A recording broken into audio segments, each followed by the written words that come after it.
Saudara, saudara yakinkan apa yang Tuhan lakukan, yang Tuhan izinkan dalam kehidupan saudara, semuanya tenane loh. Yakin? Yakin ya.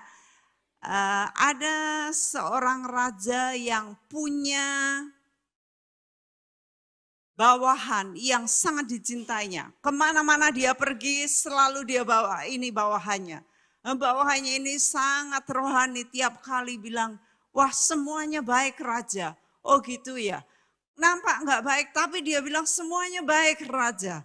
Wah ya. Ayo kita berburu. Ya.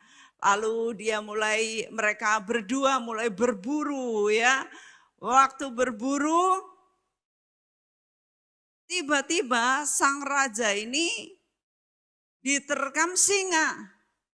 Wah, dia sudah pakai tombaknya, dia sudah pakai semua cara. Tetapi singa ini sebelum pergi, sebelum kalah, dia gigit jari kelingking sang raja. Wah, ini bawahannya pun berusaha nolong tapi nggak bisa tetap. Wah, jadi kelingkingnya ini putus. Dan dia teriak-teriak kesakitan, maka dibawalah oleh bawahannya ini pulang balik ke istananya. Dan dia bilang semuanya baik, ternyata tidak baik, penjarakan dia. Wah, ngamuk ini raja. Karyawannya ini bilang, raja semuanya baik. Gak baik, kamu lihat ini sekarang saya ini tidak punya jari kelingking. Ya sudahlah, akhirnya dia dipenjarakan. Lalu satu hari raja ini pergi ke hutan sendirian karena dia suka berburu. Pada saat dia berburu, rupanya suku pedalaman itu mulai keluar dan menangkap sang raja. Lalu ditelanjangi, mau siap untuk dipersembahkan kepada dewanya. Maka mulailah mereka upacara, api dinyalakan, sebentar lagi mau dipersembahkan. Mereka teliti, loh gak bisa ini dipersembahkan kepada dewa kita. Karena apa? Cacat. Jadi gak jadi dilepaskan. Nah, pulang-pulang dia bilang, waduh ternyata itu bawahanku benar ya.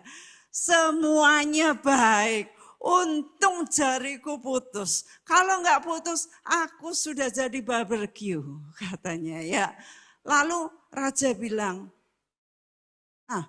tapi bagaimana mungkin tuh semuanya baik? Karena kamu saya penjarakan. Bawahannya bilang, semua baik kok raja. Bagaimana bisa baik? Kamu kan menderita beberapa bulan di situ. Oh tidak, kalau saya tidak di penjara, saya pergi sama raja, saya yang jadi barbecue. Ya saudara, saya yang dibakar karena saya lengkap anggota tubuh saya. Itu sebabnya saudara, apapun yang terjadi dalam kehidupan kita semuanya puji Tuhan. Nampaknya enggak baik, saudara harus bilang, Tuhan Yesus baik. Puji Tuhan. Nah saudara, hari ini saya akan ngangkat seseorang yang luar biasa, yang kemudian juga dia tidak hati-hati. Ya. Kita baca di dalam Bilangan 12.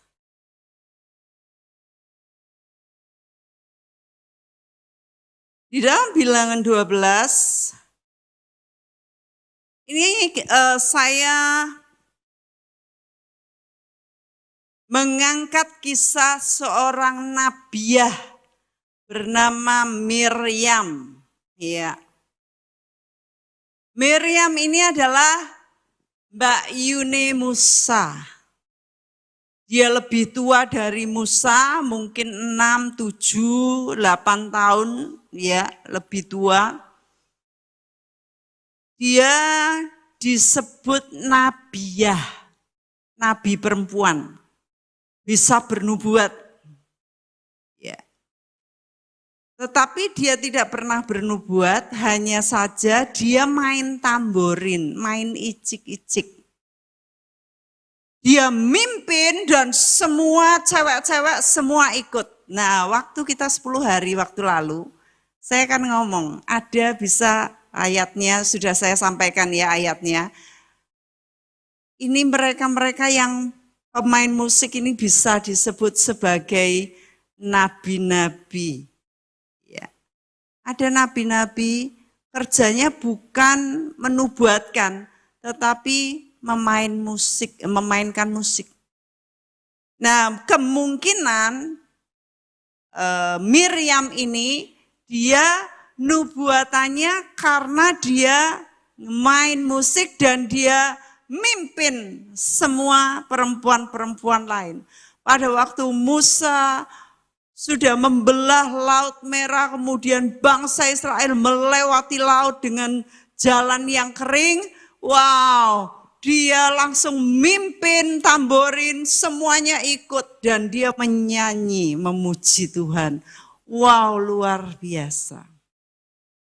Nah, dalam perjalanan kehidupannya, rupanya dia lupa kedudukannya. Satu hari Musa ini kemungkinan istrinya sudah meninggal dan dia kawin lagi.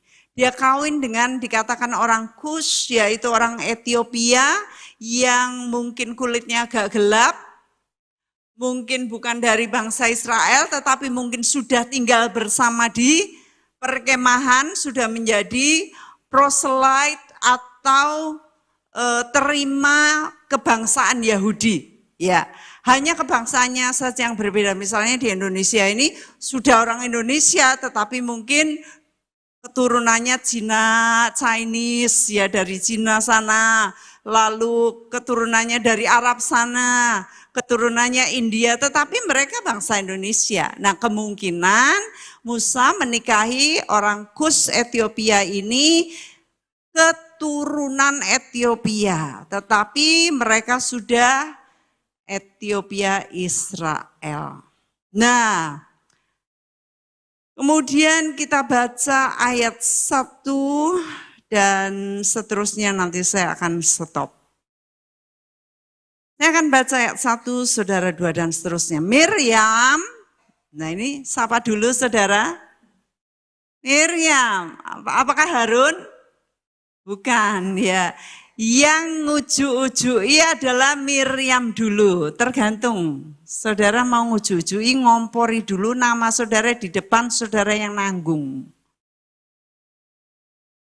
Ya, Miriam serta Harun mengatai Musa berkenaan dengan perempuan Kus yang diambilnya, sebab memang ia telah mengambil seorang perempuan Kus.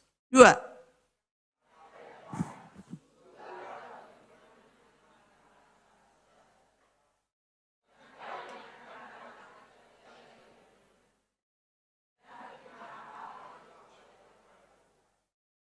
Saudara, Musa ini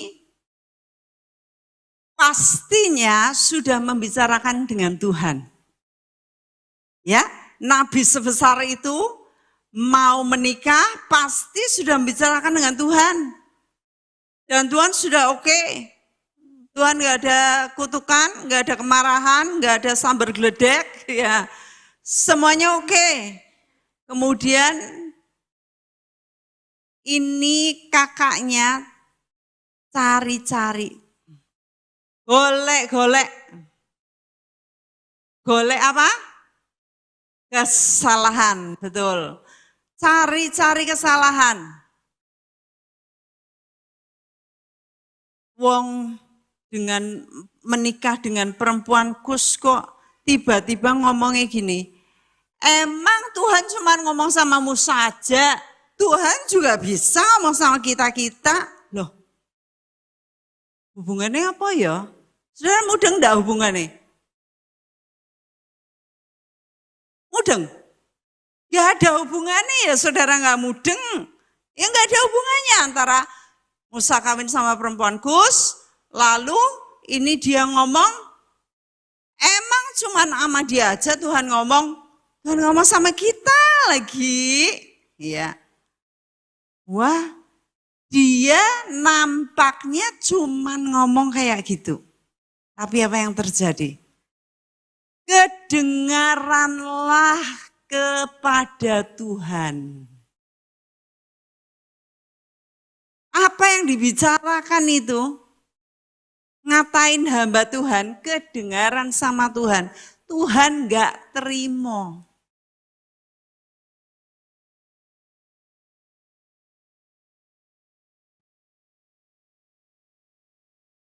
Adapun Musa ialah seorang yang sangat lembut hatinya, lebih dari setiap manusia yang di atas muka bumi. Artinya Musa ini tidak jawab, saudara. Menang, dikatain, dilolokke, diarani, de menang. Keempat,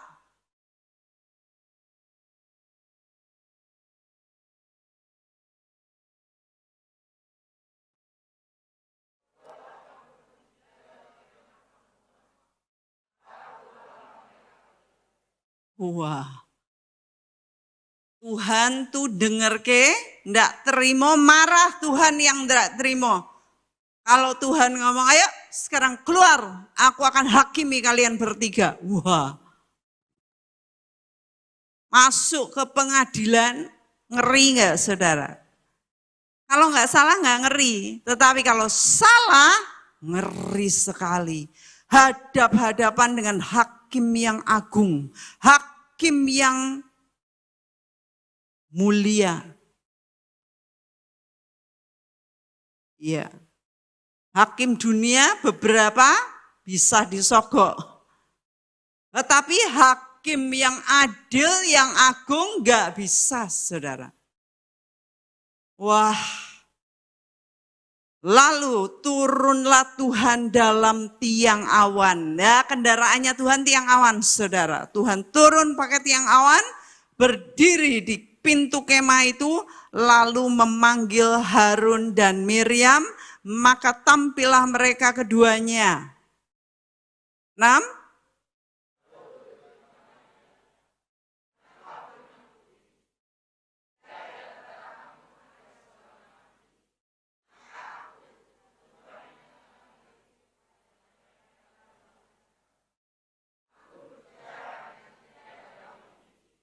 Bukan demikian hambaku Musa, seorang yang setia dalam segenap rumahku. 8.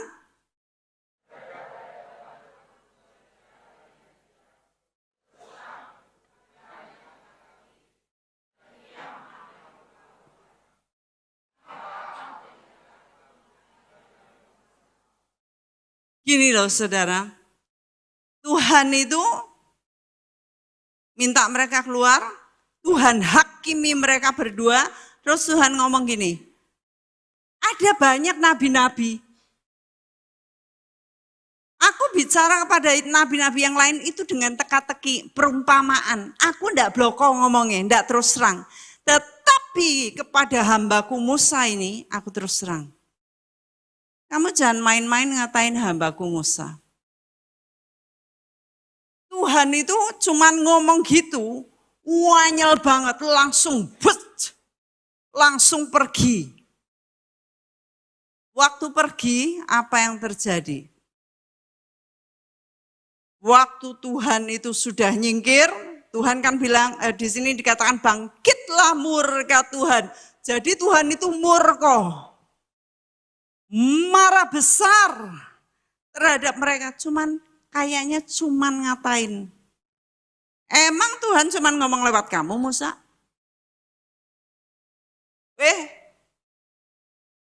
Tuhan enggak terima hambanya itu dikatain.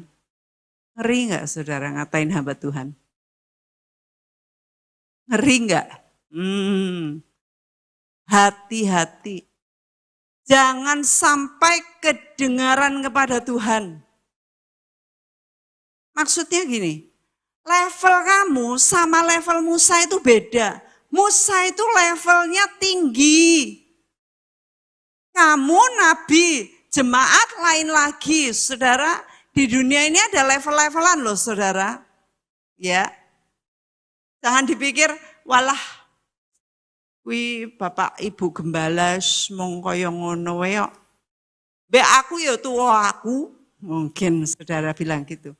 Oh, soal umur gak ada hubungannya dengan urapan, dengan level pengangkatan Tuhan, dengan jabatan rohani. Ya. Os demben ketak-ketaki kok. Loh, bukan soal demben dolan bareng mbok ketaki mbok lentii. Ndak, beda. Ini level pengangkatan rohani. Hati-hati.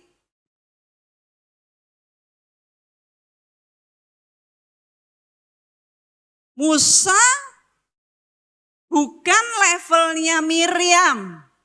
Ayo saudara ngomong kanan kiri, Musa.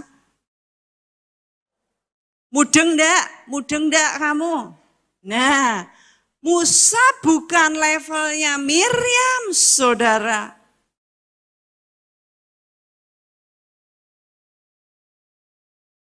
Oh. Jadi ada level rohani di alam roh yang tidak boleh dilanggar. Ada level rohani di alam roh, enggak kelihatan, tapi di alam roh ini ada level yang enggak boleh dilanggar.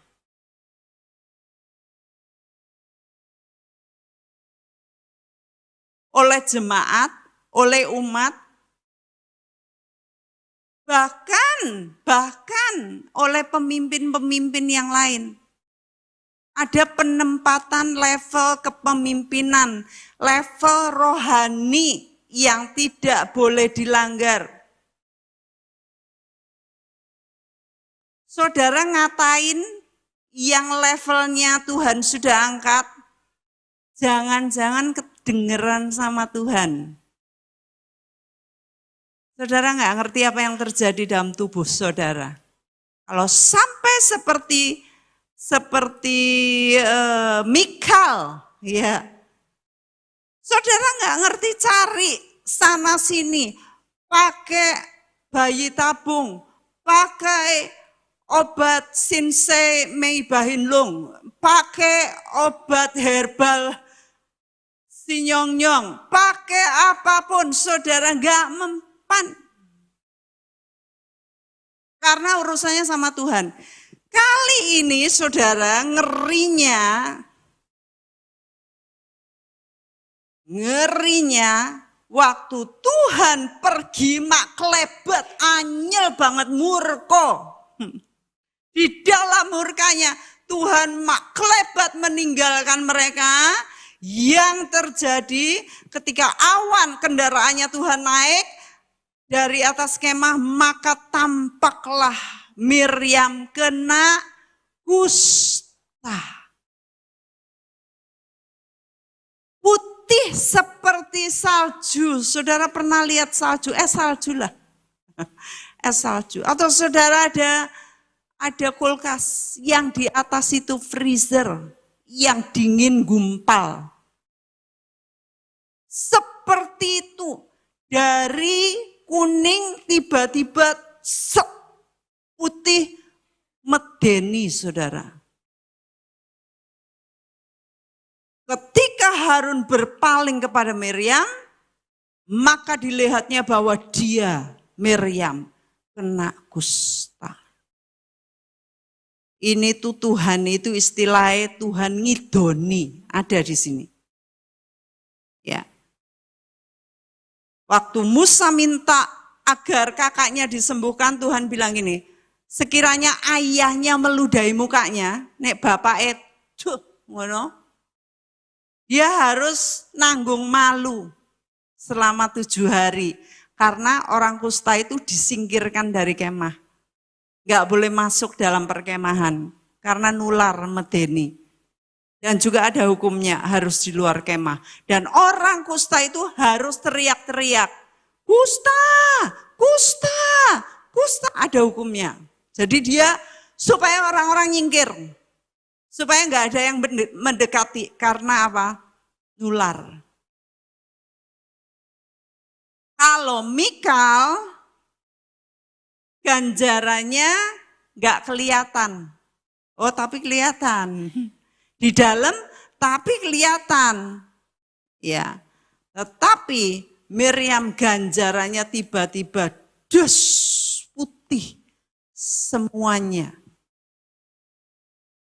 Kita belajar saudara, ada level-level. Bahkan di dunia alam roh ada levelnya. Ya, baca Efesus 1 ayat 20 sampai 22. Yang dikerjakannya di dalam Kristus dengan bangkitkan dia dari antara orang mati dan dudukan dia di sebelah kanannya di surga jauh lebih tinggi. Nah ini kedudukan Yesus jauh lebih tinggi. Nah saudara lihat urutannya dari segala pemerintah.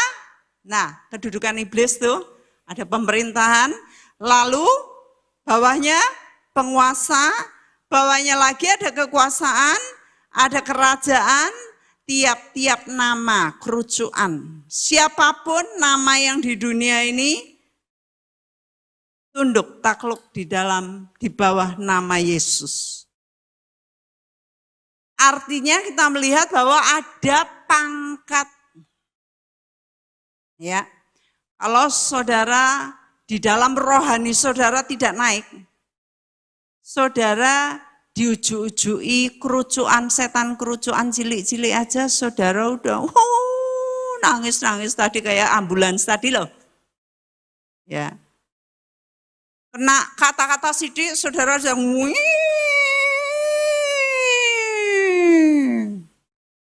ya, gak terima. Nah itu baru kerucuan sih. Dan saudara, saya kasih tahu, iblis itu paling banyak yang ngerjain orang yang penakut. Sidik-sidik, aku wedi, aku nggak iso, aku wedi. Itu nggak ada alasan sama sekali wedi, gelap sedikit, wedi aku. Orang ana wong, ya aku rawani ning WC, aku dia kancani. Nah ini ada yang ketawa-ketawa ini pada gitu. Itu kebohongan oleh setan kerucuk tok. Kerucuan. Belum pemerintah, belum penguasa. Dikit-dikit saya takut.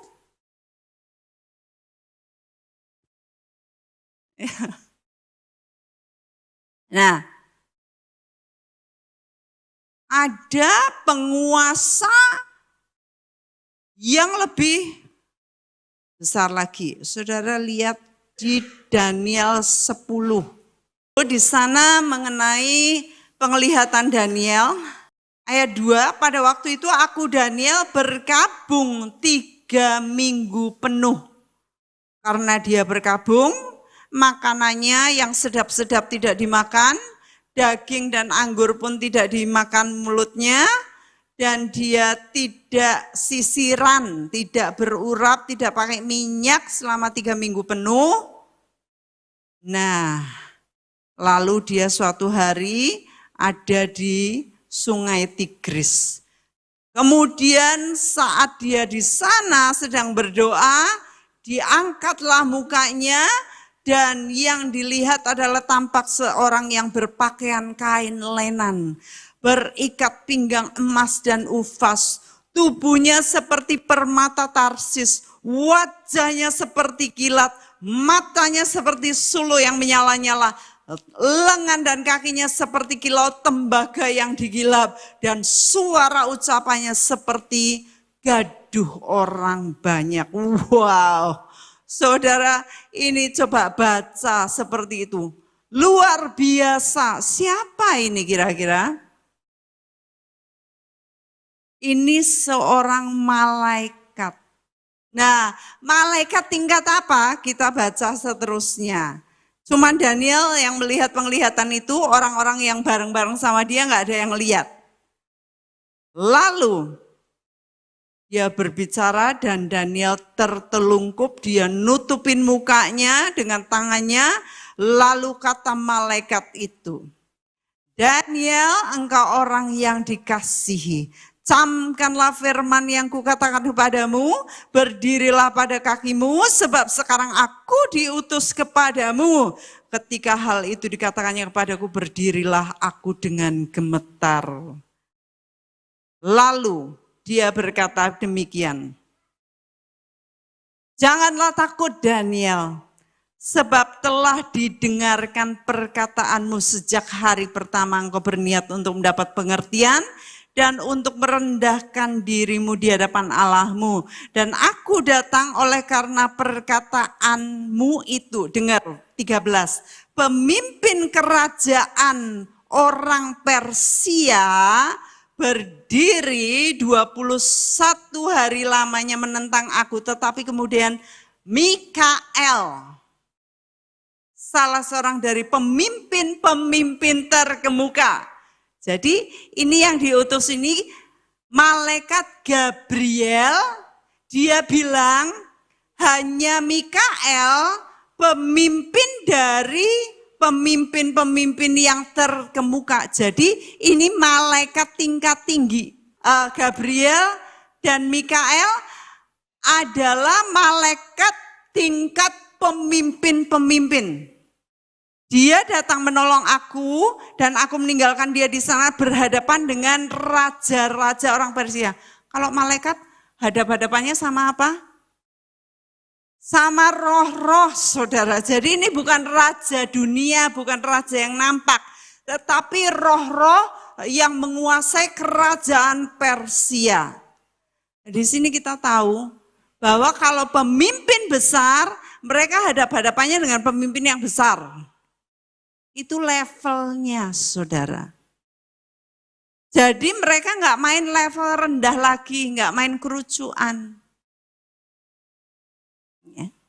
Saudara juga tahu, di Indonesia ini ada pemerintahan yang tertinggi siapa? Mbah, sinten? Pemimpinnya negara ini Indonesia, sing tertinggi sinten? Presiden, presidennya sinten asmane? Pak, kok melu-melu Pak? Pak, nggih, Pak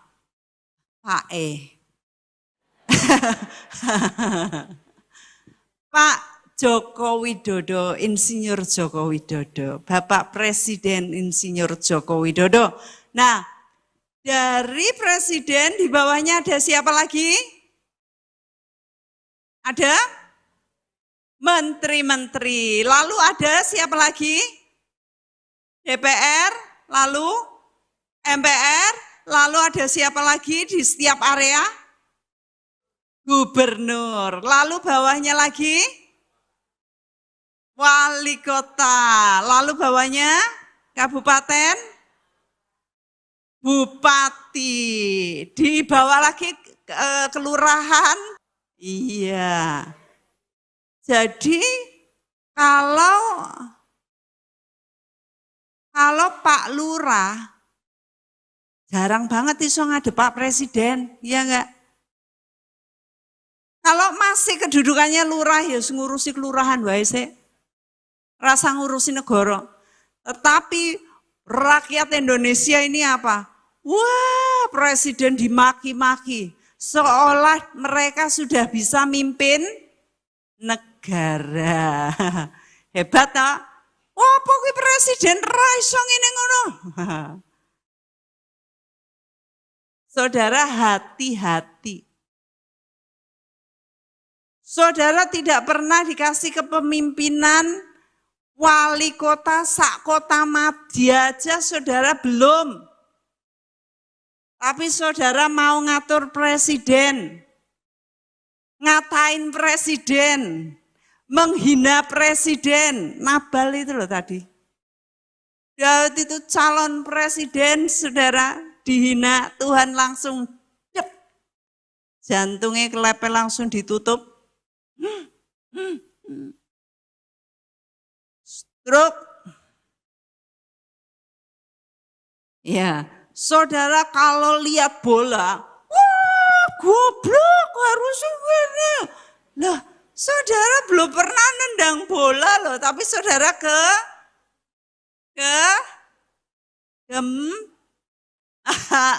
tak kasih kata kunci aja keminter ya. Jangan aku mirip lewat kono ku lho. Goblok tenan. Wah, tambah-tambahin. Piye to? Ora mudeng yang ngene ku kudune ngono. Wala-wala kayak pemain Maradona dan Ronaldo dan sopo kuwi sijine. Saya ndak ngikutin. Eling-eling pun ndak adanya di sini yes ngene iki. Firman. Hati-hati saudara. Ya. Bukan kelasnya saudara, bukan levelnya saudara. Si Miriam ini dia mencobai Tuhan. Awas kalau saudara ngomong jangan sampai kedengaran Tuhan. Ya. Kedengaran saya, enggak apa-apa, saya ngampuni. Tapi kalau kedengaran Tuhan, hati-hati saudara. Karena Tuhan sangat bisa untuk nutup sumber apapun. Kalau si Nabal ditutup jantungnya, kalau Mikal ditutup kandungannya, kalau Miriam, langsung lepra, kusta, memalukan dan itu. Setelah itu, apa yang terjadi? Musa diminta oleh Harun untuk mendoakan kakaknya. Si Miriam ini tidak minta ampun sama Tuhan. Ini kita belajar saudara, kalau dosa sama orangnya, minta ampun sama orangnya. Ya, 3 sahabatnya Ayub itu, mereka ngatain Ayub, kowe iki jane ngene-ngene. Nek kowe ra dosa, ora mungkin Tuhan ngutuk kowe. Nek kowe ngene-ngene, ora mungkin anakmu mati kabeh. Nek kowe ngene, ora mungkin binatangmu ki mati kabeh. Kowe mesti berdosa. Tuhan lagi punya perkara sama hambanya, enggak usah diomongin, saudara enggak level. Sahabat-sahabatnya Ayub enggak level sama Ayub. Sebab Ayub di firman Tuhan dikatakan orang yang benar, orang yang jujur, orang yang takut akan Tuhan. Yang lainnya enggak dibilang gitu. Jadi levelnya sahabat Ayub ini bukan jadi penasehatnya Ayub. Ya. Miriam ini bukan jadi penasehatnya Musa. Levelnya beda.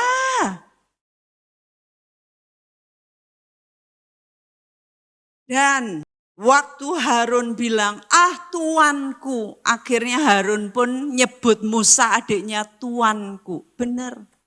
Levelnya itu tuannya. Walaupun Musa itu adike. Tetapi Tuhan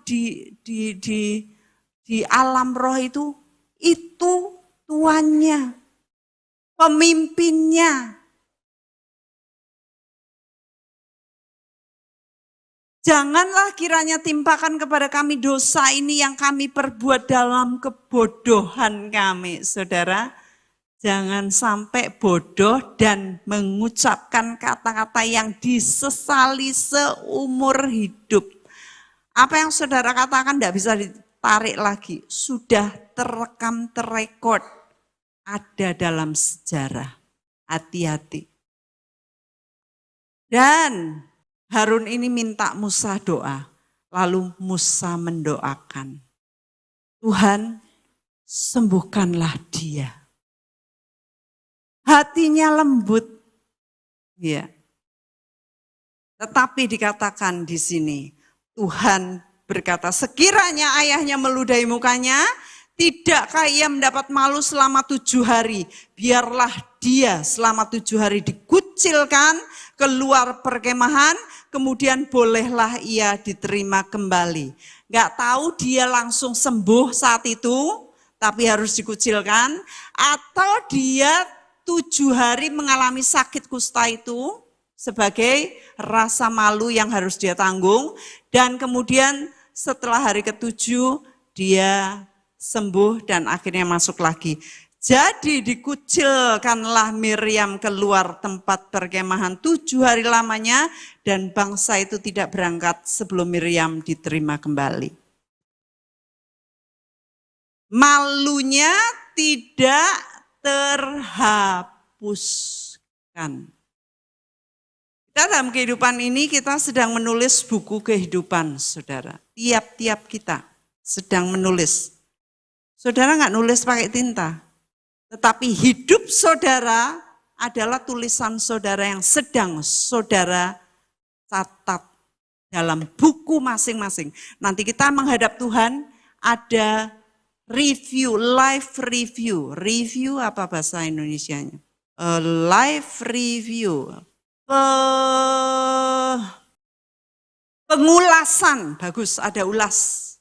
Pengulasan hidup. Hidupnya diulas. Selama kamu di dunia gimana? Kamu minta ampun enggak sama orangnya? Kamu minta maaf enggak? Kamu cabut enggak kata-katanya?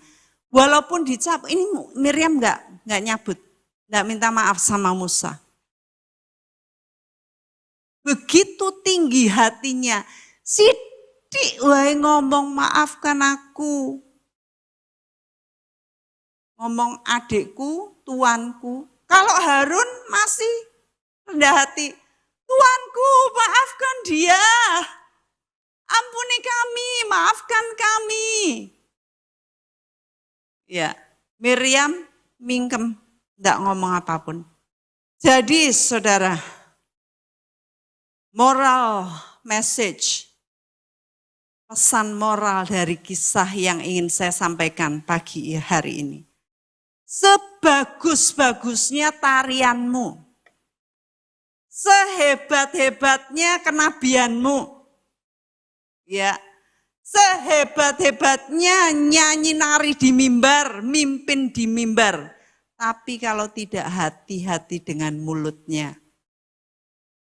sehebat-hebatnya pelayanan di luaran, sehebat-hebatnya dikagumi orang, tapi kalau engkau tidak bisa mengendalikan diri, kalau engkau tidak hati-hati dengan mulutmu, mengatai hamba Tuhan, pilihan Tuhan, maka yang terjadi adalah engkau akan menyesal seumur-umur dan malunya tidak terhapuskan. Di dalam dunia ada rekod sejarah yang mencatat. Oh, wong kae ngene to. Oh, wong iki ngono to. Oh, wong iki tahu ngene. Tuhan sudah bisa ampuni. Tuhan ampuni. Kalau saudara minta ampun sama Tuhan, minta ampun sama orangnya, ya, 3 sahabat Ayub, mereka sembuh setelah mereka minta ampun kepada Ayub. Ayub mendoakan, kalau tidak mungkin mereka sakit terus, tidak tahu apa yang terjadi. Ya. Tetapi ada dampak kekal, ada dampak yang tidak terhapuskan. Saudara tahu, waktu Daud ini dosa sama Batsheba. Ya. Daud pas jalan-jalan sore-sore ngingu, iya, maknyus. Ya.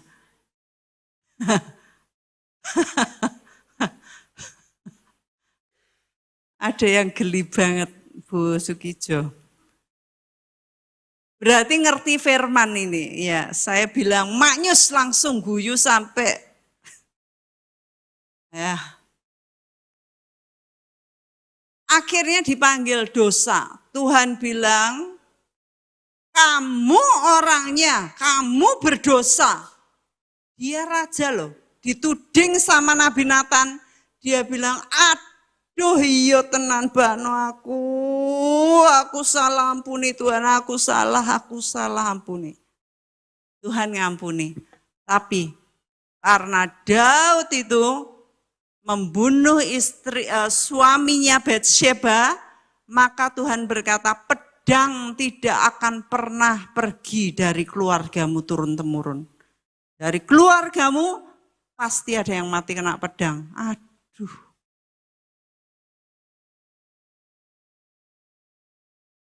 Mung selingkuh pisan loh saudara. Ya, wedok siji loh.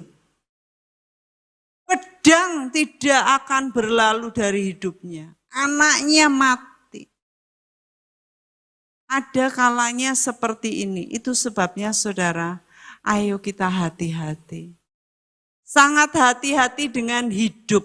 Dengan kata-kata. Saudara nek wis mumpal, menengo, masuk kamar. Nggak usah ngomong. Nggak usah golek konco terus rasan-rasanan. Nek mumpal tanya Tuhan, kenapa? Saya seringkali mumpal, bukan seringkali, ada beberapa, 1, 2, 3, beberapa, enggak sering. Mumpal anyel banget. Kok aku dionek ke? Wah saking mumpalnya, anyel banget. Saya rendem sama Tuhan. Tuhan, kayak wong kok kebuangetan banget. Anyel polaku. Jantenan. Hari berikutnya, Tuhan kayak wong kok ngayel kayak mento ya. Hari berikutnya, yung. Hari berikutnya, setelah surut, Tuhan ngomong gini, sing salahi kowe.